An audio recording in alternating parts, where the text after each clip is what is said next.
ሊቃውንት ሲተረጉሙ ምን ይላሉ?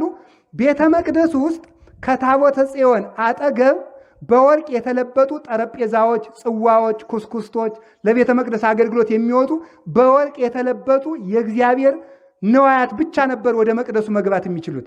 ይህን ሊቃውንቱ ይተረጉማሉ። ታቦቲቱ ድንግል ማርያም ናት፣ አንድም ድንኳኒቱ ድንግል ማርያም ናት ይሉና ወደ ድንኳኒቱ የሚገቡት የእግዚአብሔር ነዋያተ ቅድሳት ናቸው ማለት በድንግል ማርያም ሕሊና የሚመላለሰው የእግዚአብሔር ሐሳብ ብቻ ነበር ይላል። የእግዚአብሔር ሐሳብ ብቻ፣ ነውርን ያላሰበች ነቀፋ የሌለባት እግዚአብሔርን የምትመስል። ታዲያ ምን ማለት ነፍሴ በመድኃኒቴ በእግዚአብሔር ደስ ይላታል ብላለችና እሷም መበደል አለባት ይላል አንዱ።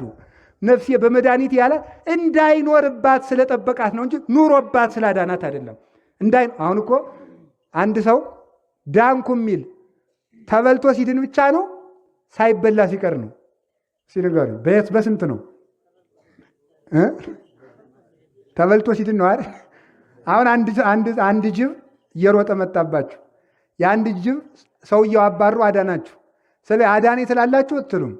ስለዚህ መዳን ሁለት ወገን ነው። አንደኛ ቆስሎ መዳን፣ ሁለተኛው ደግሞ ከመቁሰል መዳን ማለት ከመቁሰል መዳን። ስለዚህ ድንግል ማርያም ነፍሴ በመድኃኒቴ ስትል እንዳይኖርባት ማለት የሔዋን ደዌ እንዳይኖርባት ስላዳናት ነው እንጂ ኑሮባት አይደለም።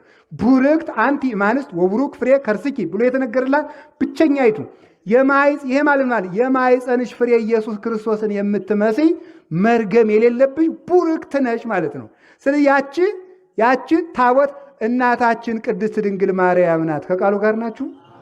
እግር ነበረው። የታቦቱ እግር ነበረው የሚቆምበት፣ እንደዚህ ቀጥ ብሎ ታቦቱ የሚቆምበት። ይሄ ደግሞ እመቤታችን የተገኘችባቸው ቅዱሳን አበው አብርሃም፣ ይስሐቅ፣ ያዕቆብ ነበሩ።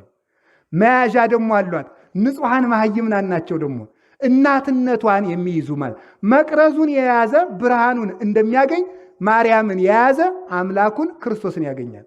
እሷን አናመልካትም፣ የምናመልከው ልጇን ነው። ልጇ እንኳን ለእኛ ለእሷም አምላኳ ነው፣ ጌታዋ ነው፣ መድኃኒቷ ነው፣ ፈጣሪዋ ነው፣ እውነት ነው። ግን የምናመልከው በእሷ ላይ ለከይደ